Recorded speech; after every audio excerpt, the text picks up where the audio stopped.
دیوار کے سہارے کھڑے ہو کے نماز پڑھ سکتے ہیں. یہ نہیں کہ بیٹھ کی نماز کی اجازت نہیں ہے, دیوار کے سہارے کھڑے ہو جائیں. دیوار کے سہارے کھڑے ہو.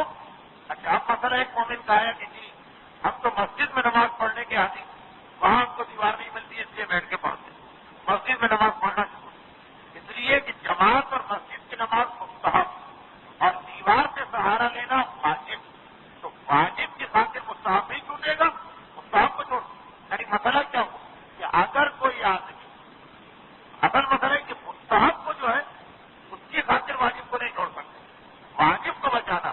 تو وہ نے جملہ یہ لکھا کہ اگر جماعت اور مسجد میں بیٹھ کے نماز پڑھ رہے اور گھر میں کھڑے ہو کے نماز پڑھ سکتے تو جماعت اور مسجد کی نماز باطل ہے, غلط ہے. گھر میں آ کے پڑھو تو کھڑے ہو کے پڑھ سکتے. کس طرح؟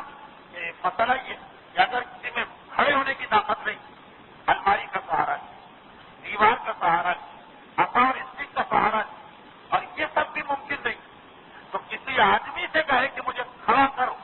اگر یہ ممکن ہے کہ کوئی آ کے پکڑ لے اور ہم کھڑے ہو کے نماز پڑھ سکتے ہیں تو یہ واجب.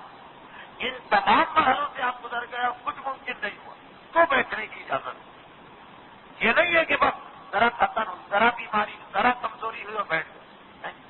کھڑے ہونے کے پہلے تو خود سے کھڑا ہونا, خود سے کھڑا ہونا ممکن نہیں, کسی کا سہارا وہ ممکن نہیں تو کسی آدمی سے کہو کہ پکڑ کے کھڑا کر, وہ ممکن نہیں تو بیٹھ کے نماز پڑھو. لیکن بیٹھ کے نماز بالکل مجبوری میں بیٹھ کے نماز پڑھنے کی اجازت ہے.